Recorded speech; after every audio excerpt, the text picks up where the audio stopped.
میرے in box میں ایک بندے کی سٹوری آتی ہے جو کہ اپنی بیوی سے بہت ناراض ہے کہ اس کی بیوی بہت ظالم ہے، ڈوئیاں مارتی ہے، اور اسی بیوی کے خامد کا بھی اور اس خامد کی بیوی کا بھی لیٹر آ جاتا ہے، اور وہ بالکل کلک کر جاتا ہے کہ یہ دونوں جو ہے علیحدہ علیحدہ انہوں نے جو خط لکھا ہے یہ آپس میں میاں بیوی ہیں۔ اور جو وہ خط آتے ہیں اگر میں ان کو دیکھوں تو میرا دل چاہتا ہے کہ میں ان کو کہوں کہ اب اس بندے کو اس خط کو ایڈٹ کرنے کے لیے دے دیں۔ جو آپ کا پارٹنر ہے، آپ کا خامد ہے یا آپ کی بیوی ہے، جو آپ نے خط مجھے لکھا ہے، آپ وہ خط اپنے پارٹنر کو دے دیں کہ وہ اس کو درست کر دے، ایڈٹ کر دے، یعنی جو آپ نے اس کے قصور بتائے تھے، اپنا منیمائز کیا تھا، کچھ اس کا میکسیمائز کیا تھا، کوئی چیز نکالی تھی، کوئی چیز ڈالی تھی، کوئی گڑبڑ کی تھی، تو وہ دوسرے کو دیں گے تو وہ اس کو ٹھیک کر دے گا، تو وہ زیادہ میچنگ ہو جائے گا۔ اس کو اسے دے دیں کہ وہ ایڈٹ کرے، کیونکہ میں روز کہانی سنتا ہوں، میرے پاس روزانہ لوگ آتے ہیں، اور یوجولی جو میرے پاس لوگ آتے ہیں وہ جس کی وہ کہانی سی بنا کے لاتے ہیں، تو پیچھے اس کہانی کے کوئی ویلن ہوتا ہے، ان کی نظر میں ویلن ہوتا ہے، اس ویلن سے پوچھے تو وہ ہیرو ہوتا ہے۔ اور ایون جو عدالتوں میں جج ہوتے ہیں وہ ان کو بڑی پریشانی ہوتی ہے کہ جو بندہ پہلے جج کے پاس پہنچتا ہے مدعی بن کے، اس کو ہمیشہ 40% ایڈوانٹیج ہوتی ہے۔ جو مدعا علیہ ہوتا ہے جب وہ جج کے سامنے کھڑا ہوتا ہے تو جج اس کو مجرم ہی سمجھ رہا ہوتا ہے۔ انسان اتنا کانوں کا کچا ہوتا ہے، لیکن میری ڈیوٹی ایسی ہے ایز اے تھراپسٹ کہ جب میں کسی کی کہانی سنتا ہوں تو اس میں تیزی سے مجھے جمع تفریق کرنا پڑتا ہے کہ یہ جمع کر لوں، یہ تفریق کر دوں، یہ نکال دوں، یہ رکھ لوں، اس کہانی کو میں دوبارہ لکھ دوں۔ اور جیسے ڈاکٹر اعجاز بھی کہہ رہے تھے کہ اگر وہ دوبارہ کہانی اپنی لکھنے کے لیے تیار ہو جائے تو اس کی زندگی ہی بدل جائے گی، کیونکہ ہم اپنی زندگی اس کہانی کے اندر رہتے ہوئے گزار رہے ہوتے ہیں جو ہم نے گھڑ رکھی ہوتی ہے، اور اگر ہم اس کہانی کو ایڈٹ کر کے درست کر لیں اور اپنے ویلن کی نظر بھی اس پہ ایک ڈلوا لیں اور ایک نئی کہانی لکھ لیں اور اس کے مطابق زندگی گزارے تو زندگی بدل جائے گی، زندگی پلٹ جائے گی۔ لیکن زیادہ تر لوگ جب آتے ہیں اور اس طرح بات کرتے ہیں اور پھر ہم ان کو کنفرنٹ کرتے ہیں تو وہ پھر کہتے ہیں کہ میری زندگی کا کچھ نہیں بن سکتا۔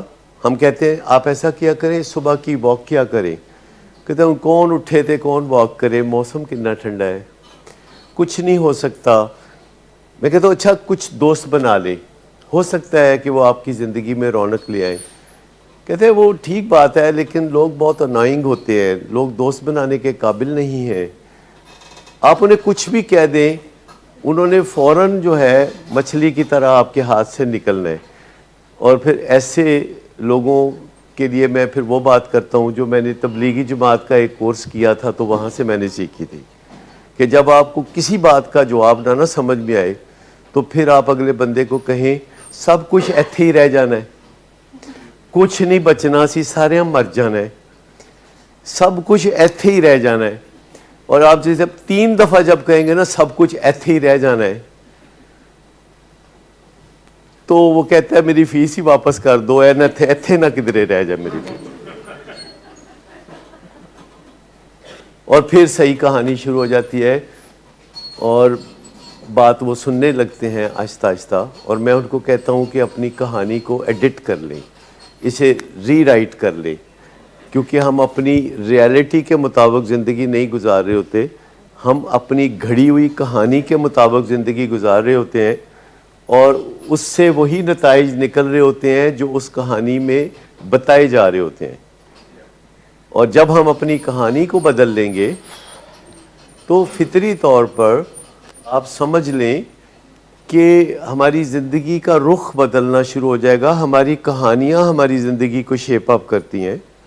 ہماری کہانیاں جو ہوتی ہیں، یہ جو فلمی کہانیاں ہوتی ہیں، کبھی آپ دیکھیں کہ لوگ کہانی لکھ کے ڈائریکٹر کے پاس لے کے جاتے ہیں، کہتے ہیں جی بڑی زبردست کہانی لکھ کے لایا ہوں، اس کہانی پر فلم بنائے تو سپر ہٹ ہوگی. اور ڈائریکٹر اس کہانی کو دیکھ کے کہتا ہے کہ یہ آپ نے لکھی ہے، اچھی کہانی ہے، لیکن اس کو عملی شکل دینا، فلم کی شکل دینے کے لیے آپ کو اس میں یہ تبدیلیاں کرنی پڑیں گی. اور وہ پھر لکھ کے لاتا ہے، اور وہ پھر لکھ کے لاتا ہے، اور وہ پھر لکھ کے لاتا ہے. تو ایک دن ڈائریکٹر کہتا ہے کہ ہاں اب اس کہانی سے میں مطمئن ہوں اور اس پہ فلم بن سکتی ہے. اسی طرح جب میں کبھی کسی کو کہتا ہوں کہ اپنی کہانی لکھ کے دیں اور وہ کہانی لکھ کے دیتے ہیں، اور میں ان کو کہتا ہوں کہ آپ ایسا کریں، اس پہ نظر ثانی کر لیں، اس کہانی کو پھر لکھ لائیں، اور کوئی بھی ملے تو میں کہتا ہوں کہانی کو پھر لکھ لائیں، تو وہ واپس کر دیتا ہوں، تو وہ کہانی کو 2-3 دن کے بعد پھر لکھ لاتے ہیں. میں کہتا ہوں کہ نظر ثانی کر لو، اس پہ غور کر لو، تو وہ کہانی پھر لکھ کے لے آتے ہیں. تو میں اس کو رکھ لیتا ہوں. 2 دن کے بعد میں پھر ان کو دیتا ہوں کہ مہربانی کر کے ایک اور کوشش کریں، اس کہانی کو پھر لکھ لیں. کہتے ہیں بڑی کوشش کی ہے، انہوں کس طرح لکھی ہے. میں کہتا ہوں ایک کریں، ایک بیسٹ ٹرائی کریں، ایک بیسٹ ٹرائی کریں کہ اس کے اندر کچھ سچائی بھر دیں.